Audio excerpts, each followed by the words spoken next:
qu'on arrive en bataille. Donc on continue dans les halachot de la mezouza. Donc avant de la fixer, on la roule de manière à ce que on commence par le mot Ehad, c'est-à-dire de la fin vers le début. Hein, de Ehad vers Shema.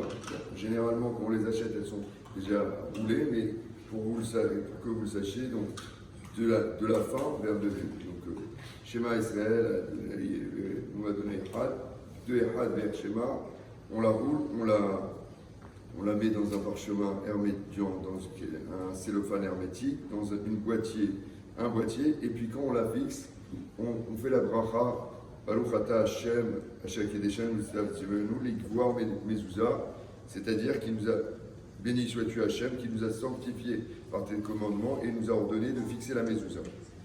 Lorsqu'on la fixe, pour ceux qui la fixent un petit peu obliquement, on met le schéma vers l'intérieur de la maison, mais on avait dit que les séfarades avaient l'habitude de la fixer verticalement.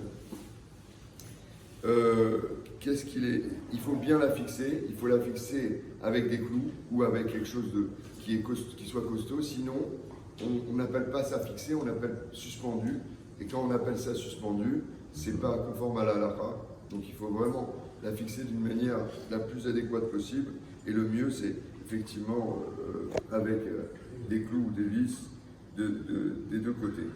Autre chose que je voulais vous dire, c'est que si on fixe une mezouza pour quelqu'un d'autre, c'est la même bénédiction, mais à la fin, on dira Al Kivrat mezouza.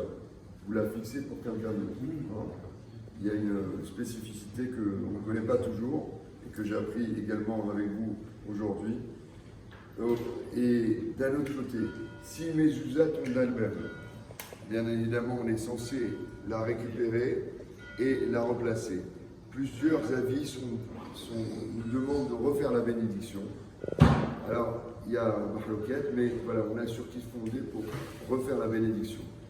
Si vous la remettez peut-être tout de suite, après, vous êtes sûrement dispensé de faire la bénédiction, mais si vous l'amenez à vérifier et après vous la reposez, là il faudra refaire la bénédiction. C'est un peu comme lorsque vous vérifiez les mezuzot.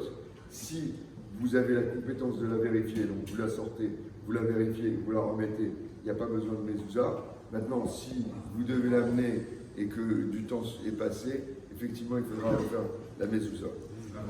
La bracha. Autre chose, quand on fixe pour une maison plusieurs mezouzat, une bénédiction suffit, on n'a pas besoin d'en faire plusieurs, bien évidemment, sauf si on est